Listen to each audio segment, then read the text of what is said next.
give the low end some room so you don't get any rumble or kind of muddiness. And then I always kind of scoop this out right here, just out of habit, right?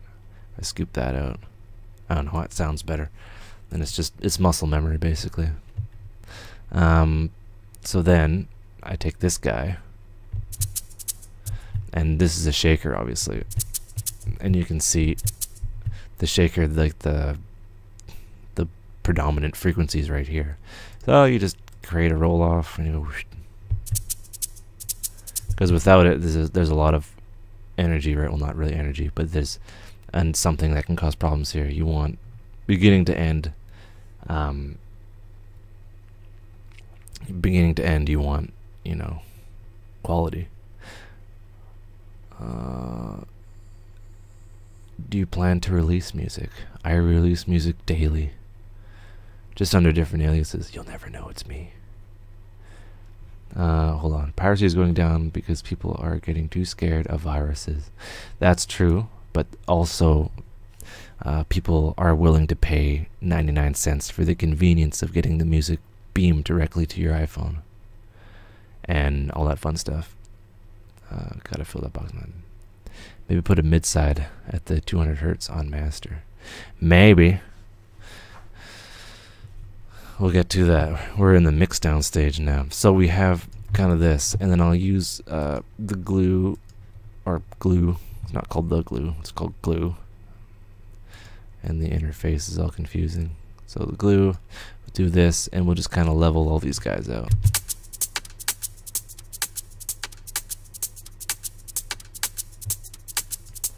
Where you can barely hear it, I'd like to just kind of make the needle dance in a way, and that brings it together kind of nicely. And then what I'll do is I'll add a bit of sidechain.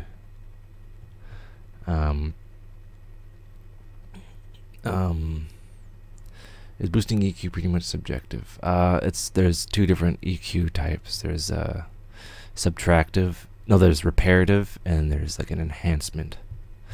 We enhanced by giving it tits a bit ago. That's a correct term. But usually production is reduction. So you want to smooth everything out first, and then you can boost. And I don't want to miss a thing. That's funny. So I want to kind of slightly sidechain this.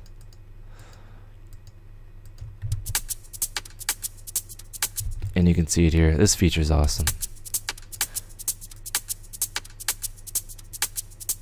So that right there will let the kick kind of poke through all this percussion, and the human ear can't really hear the difference, you know, in the context of the whole track. But all you can hear is that kick is punchy as shit, basically. So yeah, here we go. Check this out.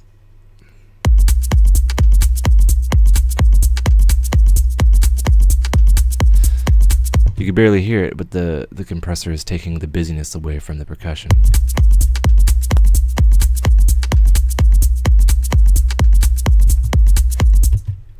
The compressors. Explain more about the compressors. You will find, if you ever watch Pensado's plays, a lot of the engineers don't fully understand how a compressor works. They just fight it until it sounds good. But what I'll do, yeah, basically a compressor is the ratio and attack and release and the gain reduction. So here, 1 second. It's really easy to understand on a kick. I put my compressor on everything. So basically, mate, do you even compress? I do. I do basically on everything. Okay, so we'll turn off makeup. We'll explain what that is later. So what we have here is we have our kick, and that's unaffected, right? We following? We have our ratio. That's the amount of reduction. That's a little too confusing to explain right now, so ignore that. Just focus on the attack and release, right? And the threshold.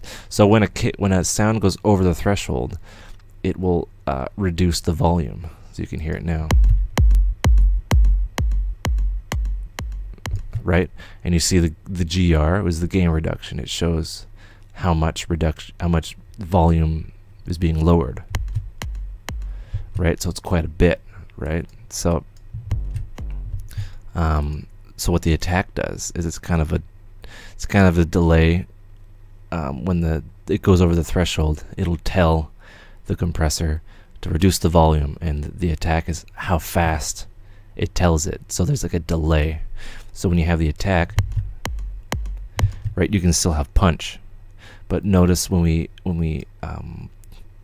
like reduce the attack in terms of like 0.1 milliseconds, it's an instant reduction, right? But when we move it up, you'll hear that like the tip of the kick will come in.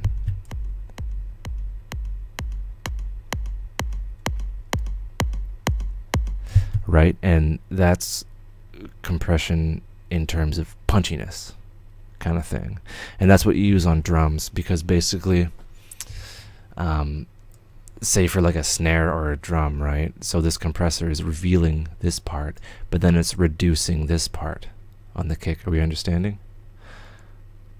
Just nod and blink twice if you understand. So it's keeping this velocity normal, but then it's reducing this, right? So it's making this part quieter, the blue part. So what that does in like back in the day in the rock world is it would make your snares like the drummer would you can hear this, and I'll use Aerosmith again as an example. The drums, they'd be punchy, like the snares like a slap, but if you listen to a real snare, it's loud, like it's louder than what you'd hear on a record. That's because they have the attack, so it keeps the slap of the snare, and then it reduces the volume in the overhead of those mics that hang down from the ceiling. Yeah, basically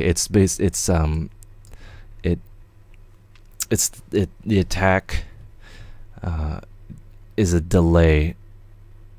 It's a delay between the audio going over the threshold and the compressor finally reducing the volume. So it's kind of like me snapping my fingers in front of your eyes, and the amount of time it takes for your eyes to blink. So it's like reaction time, if that makes any sense. I hope it does. But yeah, it's basically the reaction time of the compressor, right? And it's variable. It could be 1 whole second, or it can be like super quick.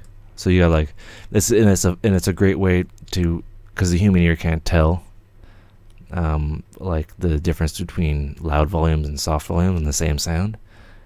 So what it does on snares particularly and drums is it just smooths it out per se, and you still have the attack of the kick, like the click is still there.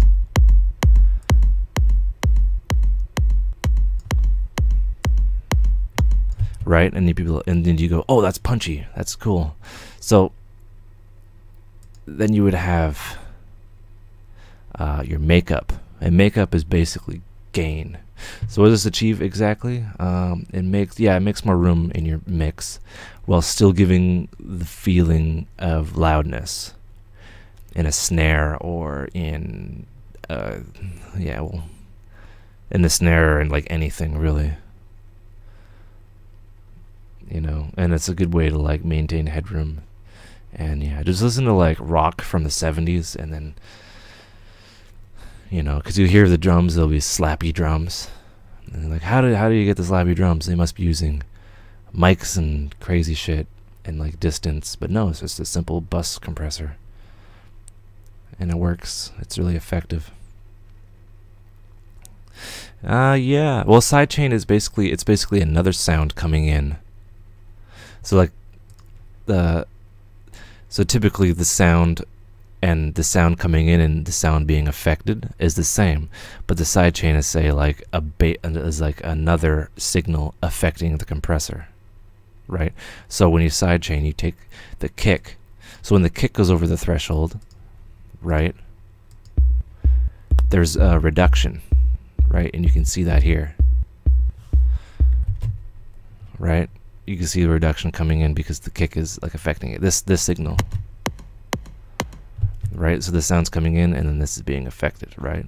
So then I have the attack, right? And the attack is kind of slower, but yeah, it doesn't make any sense. It's a bad example, but you can hear it. You can really hear it on like a kick, right? And you can see the reduction. Like this is loud, and then it goes back up, kind of thing. But then you have something called makeup gain, which it automatically, when it's reduced, what are you doing? When it's reduced, it'll raise the volume again. So you have the makeup gain, and this could be a little loud and obnoxious, but we'll do it anyway.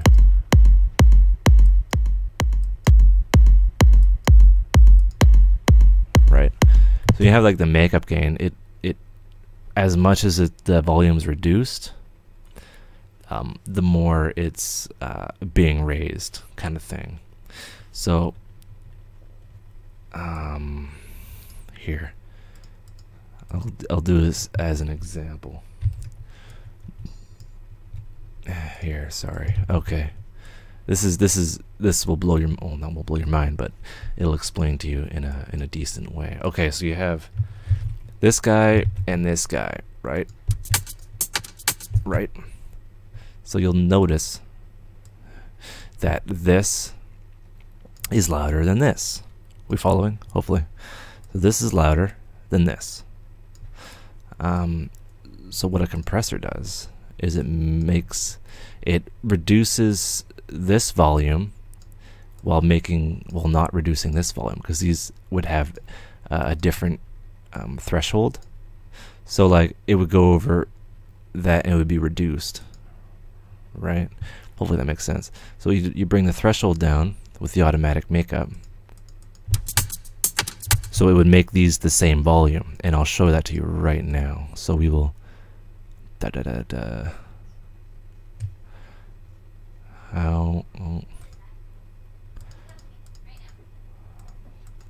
why you no freeze? I guess I consolidate. Oh no, I can't consolidate. 1 second. What? She's eating a twist tie. Goddamn cat. Okay, we have that. Oh, is there no freezing allowed? Am I missing something on the channel? Oh, well, geez, I just so often I do that, and then you flatten.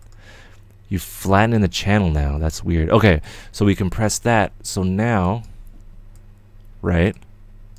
Hold on to your hats. These are the same volume now, which increases perceived loudness. That was my wife. She's not my mom. So I'll change this to a different color, right?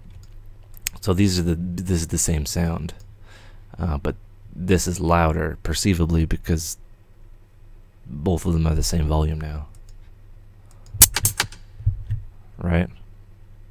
Hopefully that makes sense. Here, I'll play this. This is uncompressed, and this is compressed. Right? I don't know. I did a video with a oscilloscope, and it was a way better explanation than that. Hopefully you got it. But what it does is it increases perceived loudness by making the other sounds loud, but then reducing the sounds of others. But when you have the makeup gain, it makes everything loud. Anyway, let's get back to mastering, per se. It escapes me how compression works. It's basically, if you have a knob in front of you, if my voice gets really loud, you want to turn it down, right? And then you turn it back up when I'm a normal kind of voice again. So it's basically, when something gets loud, imagine like a little helper in your studio reducing the volume and then turning it back up. And every time it gets loud, it basically levels it.